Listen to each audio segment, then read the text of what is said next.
E kur po vjen profeti alayhi salatu selam për Medinë, banorët e Medinës ku Islami kishte depërtuar dhe me zi po e prisnin profetin alayhi salatu selam. Imagjino, disa e përzinin, ndërsa disa me zi e prisin që të vite drita e dërguar mbar njerëzimit Muhammed Mustafa alayhi salatu selam. Kishte edhe për njerëzve që kishin dalë në Medinë që nuk kishin bërë musliman.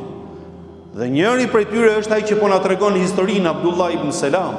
Abdullah ibn Selam, një nga shokët e profetit alayhi salam më pas.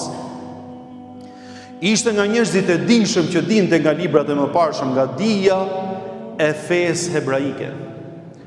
Kishte lexuar aq shumë dhe kishte mësuar aq shumë dhe e prisnin profetin e fundit, e kishin shkruar në Teurat dhe në Injil dhe në Ungjil, domethënë në Injil, e kishin shkruar aty dhe mezi priste që të shifte ai ka shenjat që i ka dhënë Zoti xhelle xhelalu. Si thot Allahu xhelle shanu në Kur'an, jo një vend, dy vende.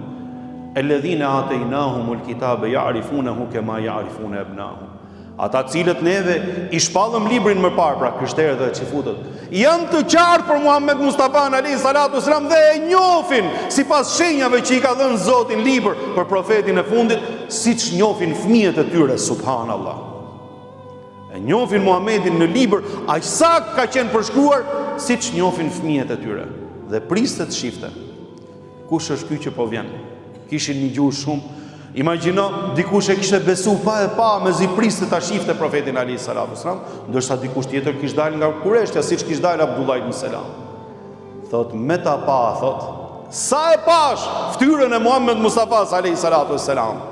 Pasha Allah, unë thot, e kuptova se një ftyrë e tillë nuk është ftyrë gënjeshtare. Allahu Ekber.